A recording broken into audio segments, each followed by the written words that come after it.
Olha, eu vou falar hoje da série 162. Essa série fala sobre liberalidade cristã. É uma narrativa do livro de Paulo aos Filipenses. Quero fazer uma narrativa nessa carta com esse tema sobre a liberalidade cristã. Ok? Abra sua Bíblia, por favor. No capítulo 4 de Filipenses,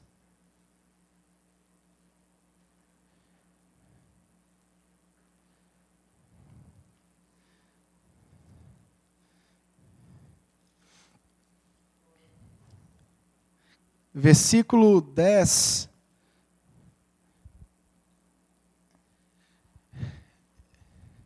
Eu já ministrei várias vezes em Filipenses com enfoques diferentes. Hoje eu quero fazer uma narrativa dessa carta, trabalhando a questão da liberalidade que está no capítulo 4. E depois nós vamos trabalhar breves palavras no capítulo 8 e 9 de 2 de Coríntios, quando nós chegarmos no segundo ponto dessa mensagem. Ok? Essa carta aos Filipenses é uma carta que eu amo muito essa carta de Paulo aos Filipenses. E Paulo tinha um apreço muito grande pelos irmãos de Filipos. Mas nós vamos entender isso tudo. Eu creio que Deus vai falar ao seu coração através dessa mensagem. Versículo 10, todos acharam? Quem não achou? É o calor que está te fazendo se perder aí? O pessoal ficava reclamando que estava muito gelado, não sei o que, coisa e tal. O pastor dizia esse ar que está muito gelado, não sei o que. Agora, tá bom? Tá tudo ótimo aí? O Walter está dizendo aqui que, em comparação ao Piauí, está frio. Está um freezer. Graças a Deus. Olha só o que diz. Alegrei-me sobremaneira no Senhor, porque agora, uma vez mais, renovastes a meu favor o vosso cuidado, o qual também já tinhais antes, mas vos faltava oportunidade. Digo isso não por causa da pobreza, porque aprendi a viver contente em toda e qualquer situação. Tanto sei estar humilhado, como também ser honrado. De tudo e em todas as circunstâncias, já tenho experiência, tanto de fartura como de fome, assim de abundância como de escassez. Tudo posso naquele que me fortalece. Todavia, a mensagem do todavia para frente, eu não tinha ministrado ainda com todavia. Nesses 13 anos que eu estou aqui, eu já ministrei mais de 1.200 mensagens. E esse todavia, quando eu estava olhando no meu sermonário, ele ficou para trás. Porque o texto continua. Todavia, fizestes bem, associando-vos na minha tribulação. Quer dizer, Paulo aqui fala que sabe estar bem em toda e qualquer circunstância, mas quando ele chega no todavia, ele diz, olha, vocês fizeram bem em se associar na minha tribulação. Porque o texto não para no tudo posso naquele que me fortalece. Dá a entender que Paulo realmente ele não está preocupado com um momento de luta, porque para ele, tendo muito ou pouco, Deus está com ele. Mas ele aqui, no versículo 14, ele entra num período de gratidão, lembrando do que o povo de Filipenses fez por ele. Todavia fizestes bem, associando-vos na minha tribulação. E sabeis também vós, ó Filipenses, que no início do Evangelho, quando parti da Macedônia, nenhuma igreja se associou comigo no tocante a dar e receber, senão unicamente vós outros. Nenhuma igreja se associou com Paulo, no sentido de manter o ministério, a não ser a igreja de Filipenses. Porque até para Tessalônica mandastes não somente uma vez, mas duas, o bastante para as minhas necessidades. Não que eu procure o donativo, mas o que realmente me interessa é o fruto que aumente o vosso crédito. Recebi tudo e tenho abundância. Estou suprido, desde que Epafrodito me passou às mãos o que me veio da vossa parte como aroma suave, como sacrifício aceitável e aprazível a Deus. Versículo 19, esse versículo eu estudei, eu baixei a biblioteca todinha, com muito temor de falar sobre esse versículo 19, porque esse versículo 19 ele é usado de forma leviana pelos adeptos da teologia da prosperidade, para enganar as pessoas, ou às vezes para brincar com o emocional das pessoas. Mas vocês conhecem o nosso caráter, e nós vamos ministrar esse versículo 19 com muita responsabilidade. O versículo 19 diz o seguinte: e o meu Deus, segundo a sua riqueza em glória, há de suprir em Cristo Jesus cada uma de vossas necessidades. Feche os seus olhos. Pai, no nome de Jesus, diante da tua palavra, diante do teu evangelho, nós nos encontramos, somos confrontados, a nossa vida é colocada diante da luz da tua palavra, para que as obras das trevas que se encontram em nós sejam reprovadas, e nós passamos assim a viver conforme a tua vontade, para a glória de Deus Pai. Amém e amém. O valor de uma amizade é algo muito importante para as nossas vidas. Quantos aqui tem amigos? Amigos? Quantos aqui tem amigos? Ninguém, quem não levantou a mão não tem amigo nenhum. Irmãos, o valor de uma amizade é muito importante. Existe na amizade a figura do socorro, a figura da ajuda. Existe na amizade algo de importante que o próprio Deus usa. Quantas vezes Deus usou algum amigo para te ajudar? Quantas vezes Deus usou alguém do seu convívio, ou fora do seu convívio, porque também acontece de pessoas que a gente nem mesmo conhece, de pessoas, e na obra de Deus é assim. A obra de Deus funciona assim. Às vezes nós somos ajudados por pessoas que nós conhecemos, mas às vezes a obra de Deus é ajudada por pessoas que são estranhas ao nosso convívio. Mas de fato, Paulo ele destaca nessa carta aos Filipenses acerca do valor de uma amizade, o valor de uma ajuda, de um socorro. Porque Paulo foi socorrido. Nessa carta é registrado o tema alegria. Porque de fato Paulo estava alegre diante daquelas pessoas, diante daquela comunidade de Filipos.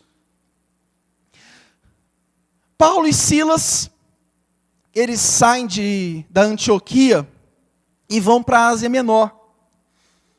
Antes de Paulo chegar a Filipenses, a história era um pouco conturbada.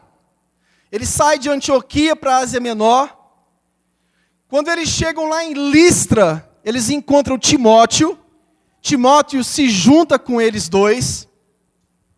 Quando eles chegam lá em Troade, Lucas se ajunta ao grupo. Quando Paulo chega a Filipos, dentro desse contexto, Lucas já estava inserido. E fora dos muros da cidade, havia um lugar não oficial, um lugar de adoração. E havia algumas mulheres ali, e essas mulheres se encontravam. E Paulo e seus companheiros começaram a compartilhar a boa nova de Jesus com essas mulheres. E Lídia, diz a narrativa de Atos, ela, temente a Deus, ouviu ao Evangelho e foi batizada junto com a sua família.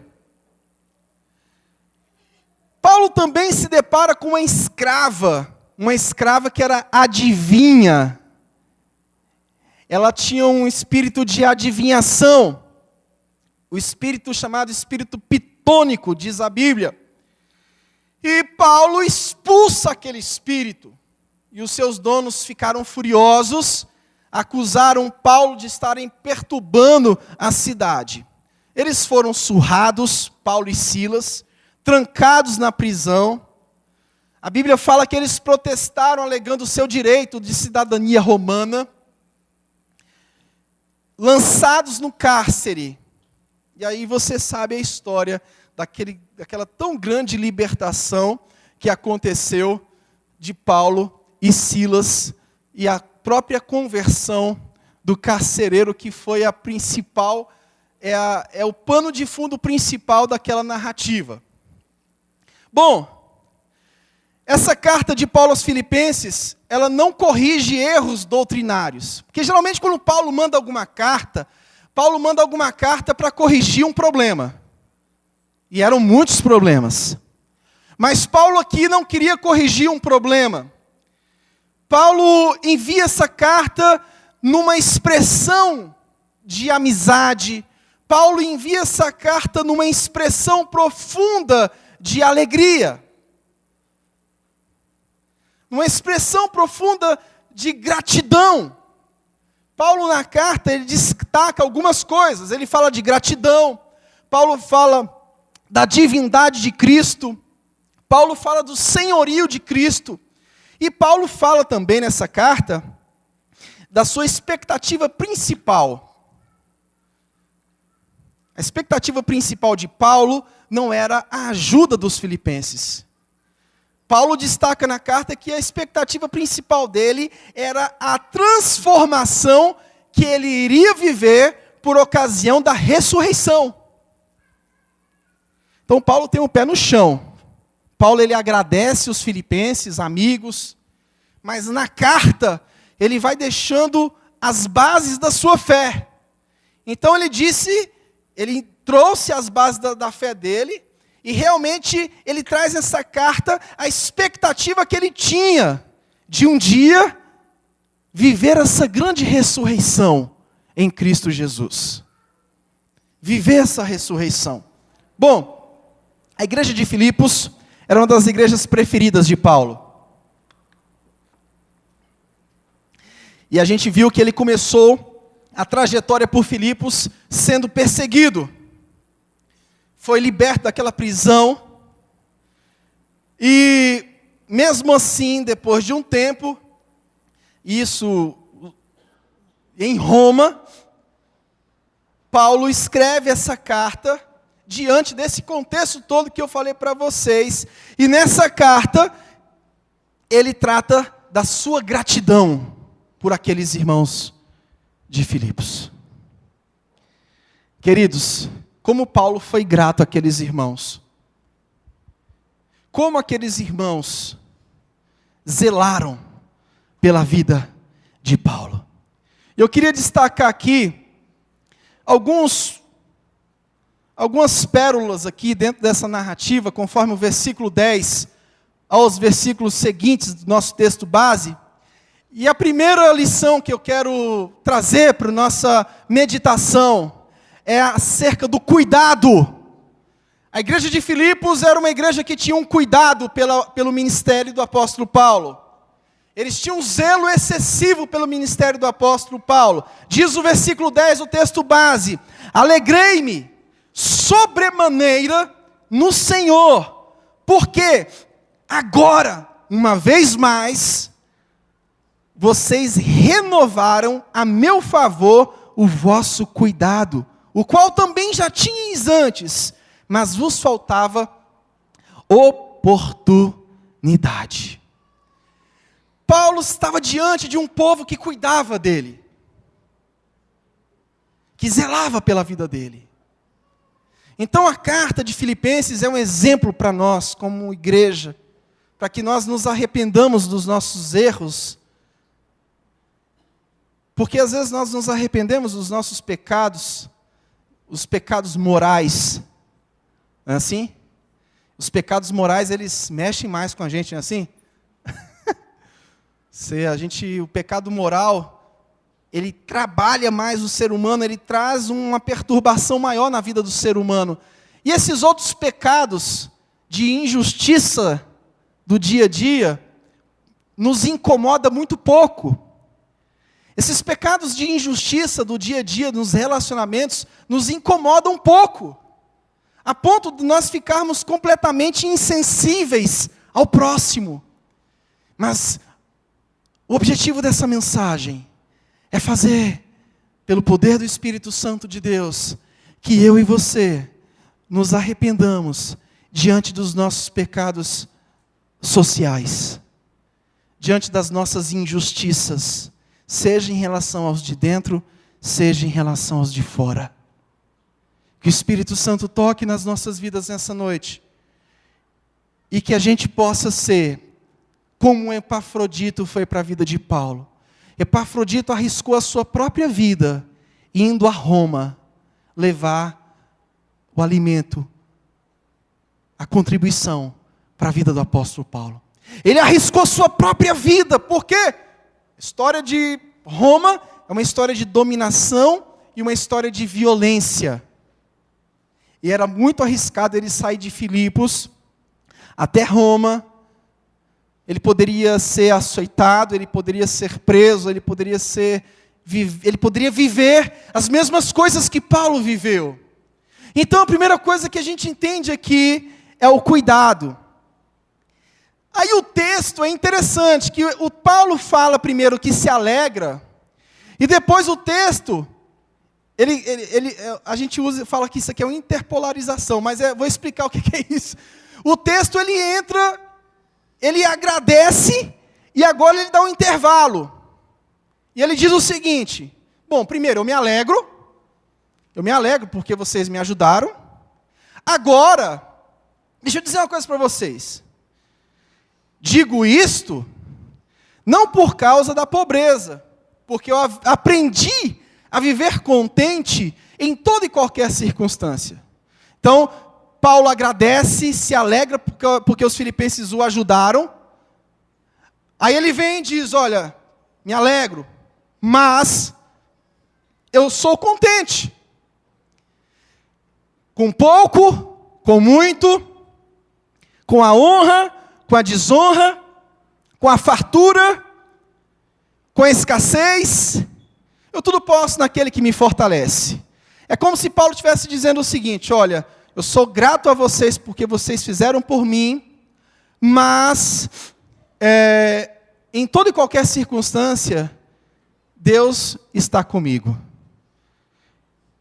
Eu sou grato a vocês, não porque vocês literalmente fizeram, porque acima da ajuda que teve da parte de vocês, tem um Deus Todo-Poderoso que me faz viver em toda e qualquer circunstância. Aí Paulo vem e diz: todavia, aí ele volta para o assunto do versículo 10. Ele volta para o assunto do versículo 10. Todavia, fizestes bem. Vocês fizeram bem.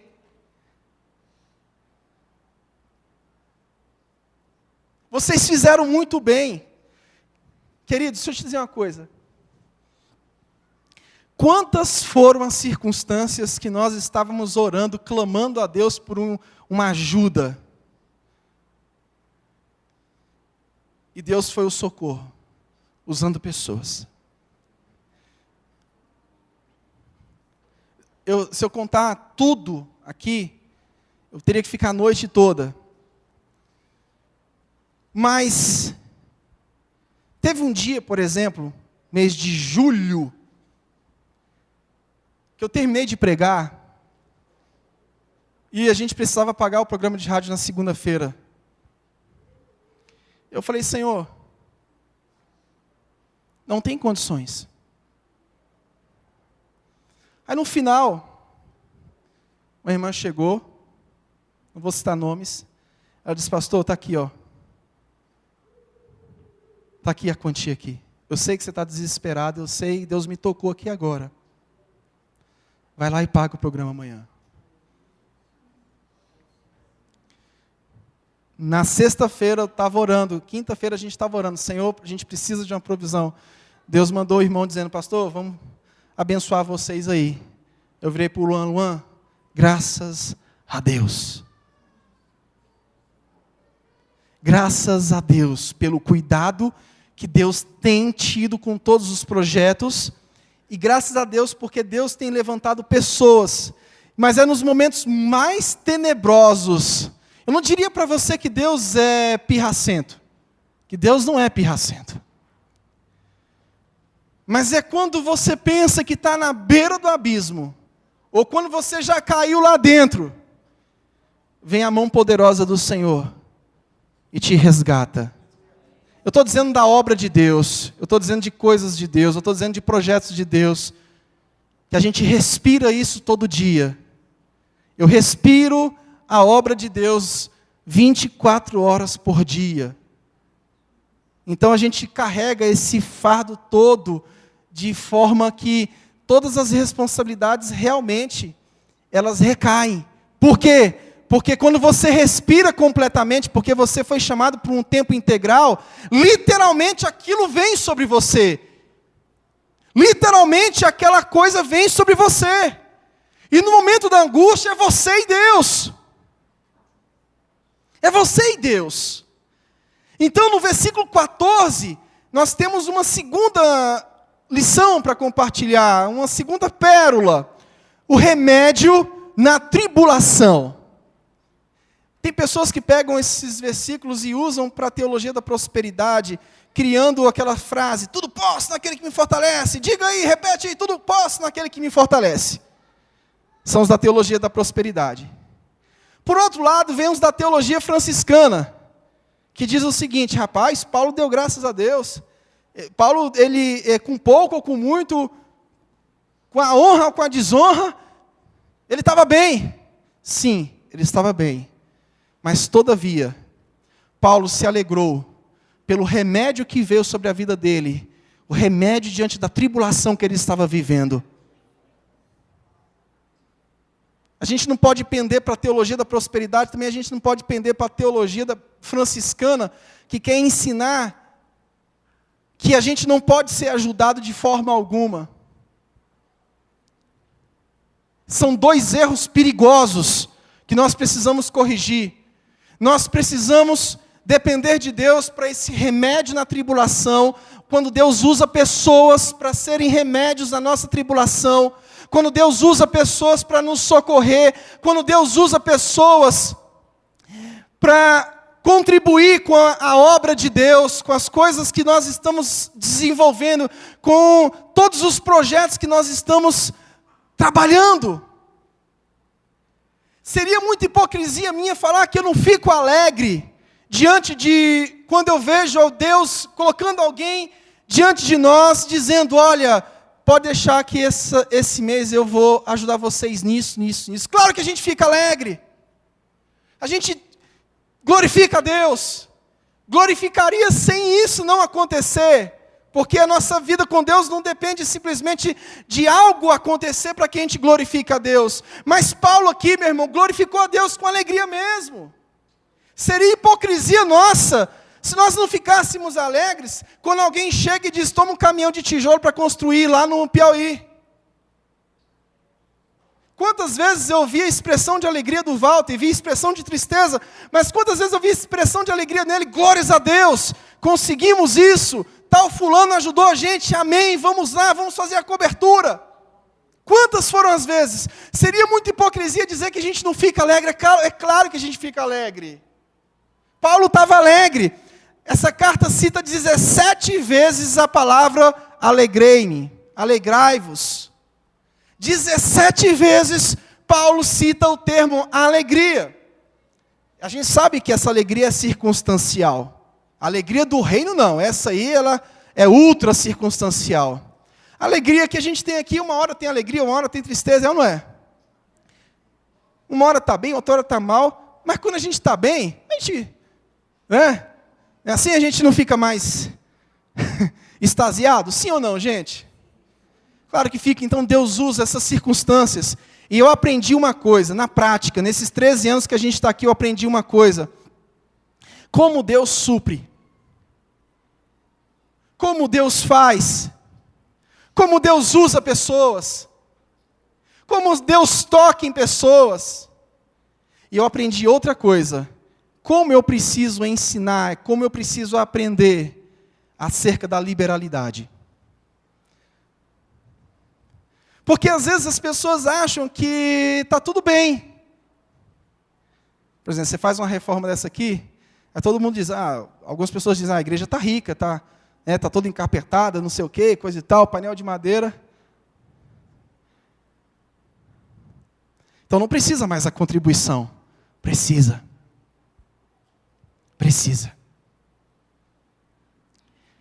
A terceira coisa aqui que eu quero falar é sobre a oferta agradável a Deus.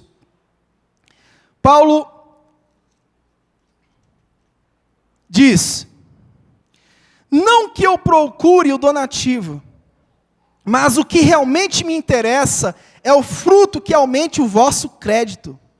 Recebi tudo e tenho abundância, estou suprido, desde que Epafrodito me passou às mãos o que me veio da vossa parte, como aroma suave, como sacrifício aceitável a Deus. Eu vou te dizer aqui qual era a alegria de Paulo. É claro que ele se alegrou com a ajuda de Filipos. Agora, o pano de fundo da alegria dele não é porque ele teve as suas necessidades supridas somente, mas porque a ajuda dos filipenses era um ato de culto agradável a Deus. A oferta deles era uma oferta de gratidão e louvor. Tem pessoas que ajudam, mas ajudam com pesar. E já ajudam assim, reclamando. Pastor, vou ajudar aqui, mas no próximo mês, vê se equilibra esse negócio aí. Pastor, é o seguinte, estou passando essa ajuda aqui, mas não sei se vou passar mais não. Oferta agradável a Deus. A nossa liberalidade com as coisas do Senhor, elas precisam, primeiro, serem agradáveis a Deus. Quando eu faço algo com pesar no coração, primeiro, aquilo não é agradável a Deus. Aquilo não é agradável a Deus. Paulo fala realmente dessa oferta de gratidão e louvor. Eu queria fazer uma pergunta que eu mesmo vou responder. Em que consiste a liberalidade? O que é ser uma pessoa liberal? Bom, em primeiro lugar, liberalidade é entender que existem necessidades constantes no reino de Deus. Filipenses ajudava Paulo, e no texto base ele fala lá no versículo 10, no versículo 11, que não foi a primeira vez que ele foi ajudado. O texto diz lá que eles renovaram o favor por Paulo. O texto diz que Filipenses renovou o favor, a ajuda para o ministério de Paulo. Então, a liberalidade consiste em entender que existem necessidades constantes. Eu vou te dar um exemplo. A igreja faz um contrato com a emissora de rádio. Esse contrato ele vence mensalmente. A igreja tem uma obra missionária. Mensalmente existe uma necessidade missionária. É constante. Não para. A sua vida pessoal, existem coisas que são constantes. Sim ou não? Na igreja, é a mesma coisa. Pastor, por que você está dando essa palavra? Porque em 13 anos eu nunca preguei essa palavra. E eu preciso pregar essa palavra porque eu conheço a igreja onde eu sou pastor. E eu sei da necessidade que a igreja precisa ouvir. Eu tenho autoridade para falar isso aqui. Eu tenho autoridade para pregar o que eu estou pregando isso aqui. Liberalidade é isso. Liberalidade é entender que chega o final do ano, as contas continuam. Às vezes as pessoas viajam e o seu dízimo e a sua oferta é usado para a viagem. Meu irmão, vamos pensar direitinho nessas coisas. Poucas pessoas dizimam o seu 13º, porque se dizimar o 13º não vai conseguir comprar o presente de Natal, esse Natal mercantilista. As coisas continuam na igreja. Entra dezembro, não pode deixar de ter um culto. Igreja é igual padaria. Tem que ter pão. É o pão vivo que desceu do céu. A igreja não fecha. Pelo menos todo domingo a igreja está aberta. Ela tem necessidades. A obra de Deus tem necessidades. Ela vive necessidades constantemente. Eu não posso chegar para aqui e falar assim, olha, esse mês nós vamos fechar porque o povo está viajando. Não, não pode ter isso. A igreja continua, as coisas continuam, as necessidades continuam, os contratos continuam, os cheques continuam entrando na conta da igreja. Pastor, você nunca falou sobre isso? Aqui? Não, mas eu preciso falar. Em segundo lugar, é entender que o que fazemos como um culto agradável a Deus. Em terceiro, entender que fazemos não pela recompensa.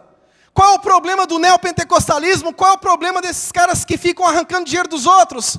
É que eles querem ensinar uma recompensa. Querem brincar com o emocional das pessoas, dizendo, você vai dar 10 e vai receber 100. Não, não é isso que Paulo está nos ensinando aqui. Paulo não está nos ensinando a alegria pela recompensa. Entender que não fazemos nada pela recompensa. Mas temos que entender que o suprimento de Deus é o que diz o versículo 19. Olha só o que diz o versículo 19. E o meu Deus, segundo a sua riqueza em glória, há de suprir em Cristo Jesus cada uma das vossas necessidades. O que Paulo está querendo dizer, olha, vocês não vão ficar mais pobres porque vocês serão liberais. O que Paulo está querendo dizer, olha, você não vai contribuir porque Deus vai te suprir. Não é esse o fundamento da liberalidade. Mas Paulo está dizendo, Deus há de suprir. No grego significa encher completamente.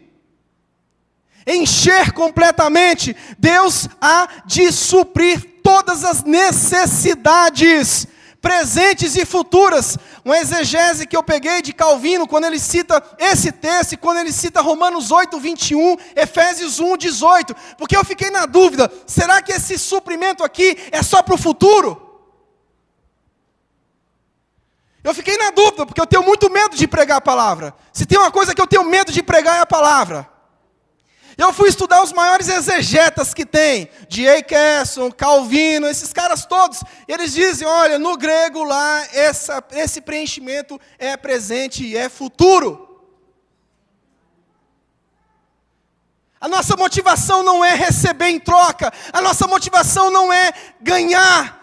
Eu vou contribuir porque eu vou ganhar. Não, mas inevitavelmente Deus há de suprir todas as vossas necessidades. Eu quero dizer uma coisa aqui, porque eu volto a estar aqui, eu vou dizer para ele, na frente dele, essa igreja aqui, os maiores projetos que aconteceu nessa igreja aqui, foi depois que essa igreja começou a ajudar o Piauí. Essa igreja aqui, Eu nunca vi o zelo de Deus, eu nunca vi o cuidado de Deus, como eu passei a ver depois que a gente fez essa aliança, Walter.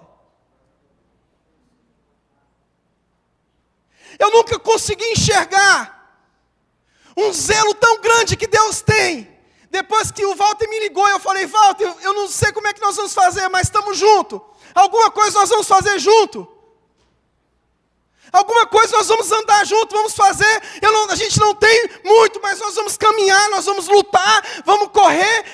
A gente pega os projetos para a convenção, fizemos congresso, conseguimos dar a base da igreja, conseguimos a doação de um carro. E agora eu peguei o projeto do todo o Piauí, mandei para a convenção, fui para Florianópolis encontrar com o presidente da convenção. E literalmente, eu fui por 2 motivos, para apresentar o projeto do Piauí para o presidente da convenção e por conta do debate da ordenação feminina. Eu encontrei com ele, eu falei, rapaz, olha isso aqui com cuidado. Eu quero te dizer uma coisa, querido.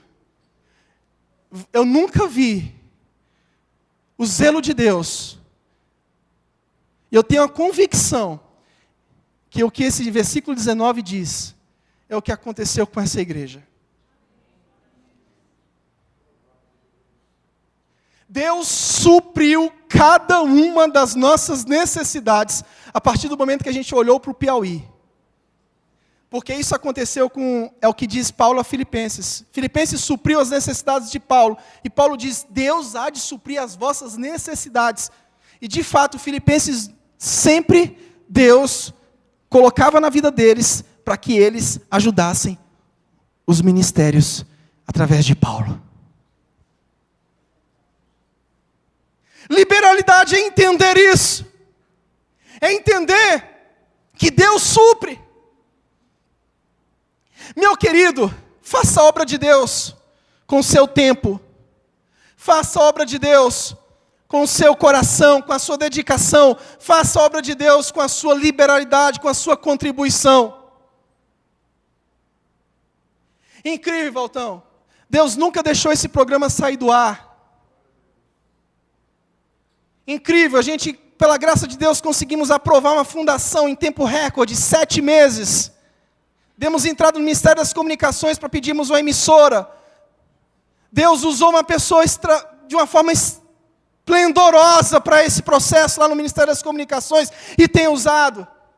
A gente está dando entrada agora no processo do MEC, para reconhecer essa faculdade pelo MEC. Eu tenho a convicção disso. Querido, Deus, Ele nunca deixou a gente envergonhado. E hoje eu sei o porquê. Hoje eu sei o porquê. Hoje eu entendo o porquê. Hoje eu entendo missões, mais ou menos. Mas eu entendo esse princípio de Filipenses aqui. Uma vez uma pessoa virou para mim e falou, larga o Walter, rapaz, não foi nem você que enviou ele para lá? Eu disse, não vou fazer isso não. Não vou fazer isso não. Larga, rapaz, não foi você que enviou, você não tem responsabilidade nenhuma com ele lá, não foi vocês que enviaram. Eu não vou fazer isso. De alguma forma nós vamos caminhar junto. Não vamos fazer isso. Não vamos fazer isso. Deus tem abençoado, tem sido sofrido, mas Deus tem abençoado. E nós cremos que vai sair uma verba da convenção para o Piauí ainda esse ano. Eu tenho a convicção disso. Deus não vai deixar a gente envergonhado nisso. Deus não vai deixar a gente envergonhar nisso. E a gente vai lutar em nome de Jesus Cristo por isso.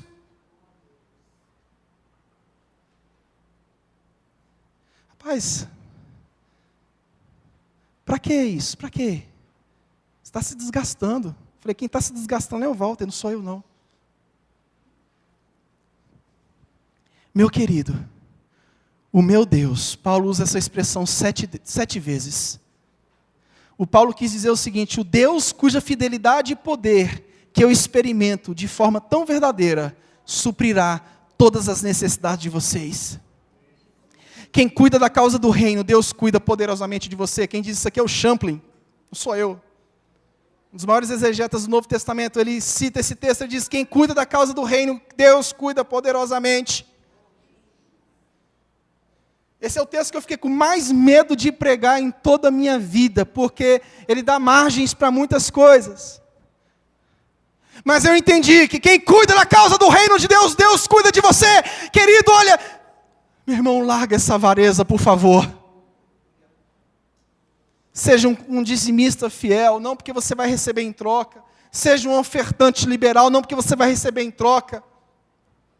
Chegando no final de ano, coloque a causa do reino de Deus em primeiro lugar. Lembre-se das nossas necessidades. Lembre-se do que a gente tem de pagamento para fazer. Lembre-se das nossas necessidades. Não haja dessa forma. Eu tenho a convicção que Deus supre as nossas necessidades. Deus suprirá as suas necessidades. Deus não vai te deixar envergonhado. Eu tenho a convicção disso. Eu já passei por coisas aqui que eu quase chorei, meu amigo. Quase chorei. Pedra. Pensei que estava saindo um caco de vidro. Teve dias que eu saí daqui, eu falei, meu Deus, e agora? Senhor, e agora? Teve um dia que eu fui fazer caminhada, eu dei um grito, eu disse, meu Deus!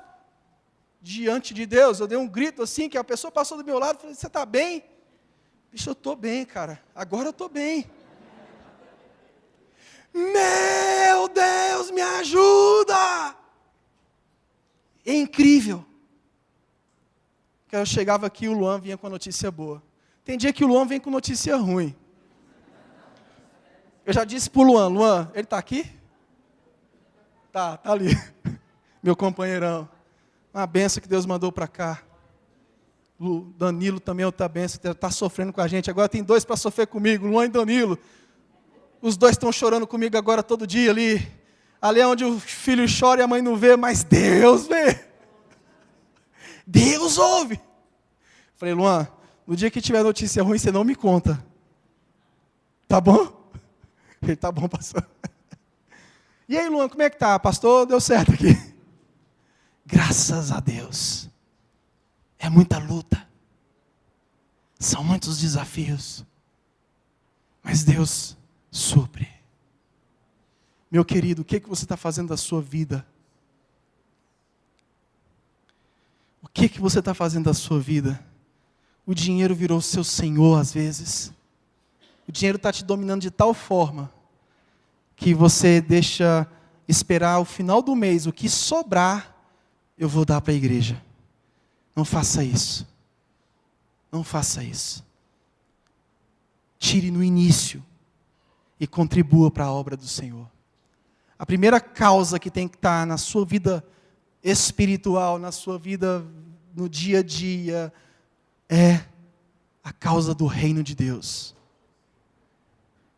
Quando você receber o seu salário, pense em primeiro lugar na obra, na causa do reino de Deus. Pense nisso. E Deus há de suprir todas as vossas necessidades. Ele não deixa ninguém envergonhado diante disso. É o que diz a palavra. Não eu. Faça um projeto de vida com Deus. Faça isso. É muito fácil. É muito fácil atacar. É muito fácil. Mas nós vamos mudar de vida. Vamos ensinar pelas vias corretas, com a contextualização adequada do texto, acerca desse princípio. Que a gente ensina acerca de tudo. A gente ensina teologia, ensina, né, Luciano, escatologia, ensina bibliologia, ensina teologia bíblica, que tem cada matéria que a gente passa ali, né, André? Eclesiologia, gestão educacional, esse mês foi gestão educacional, teologia pastoral, mas a gente não ensina liberalidade para a obra de Deus. E sabe o que acontece quando a gente não ensina isso? A gente mesmo sofre na pele a falta do ensino para a igreja. Eu quero tomar as rédeas disso, para que a gente aprenda a Bíblia como um todo, para que a gente não aprenda a Bíblia fragmentada, para que a gente viva para a glória de Deus em tudo na vida, tempo e também nas nossas rendas, nas nossas fazendas, que seja tudo para a glória de Deus.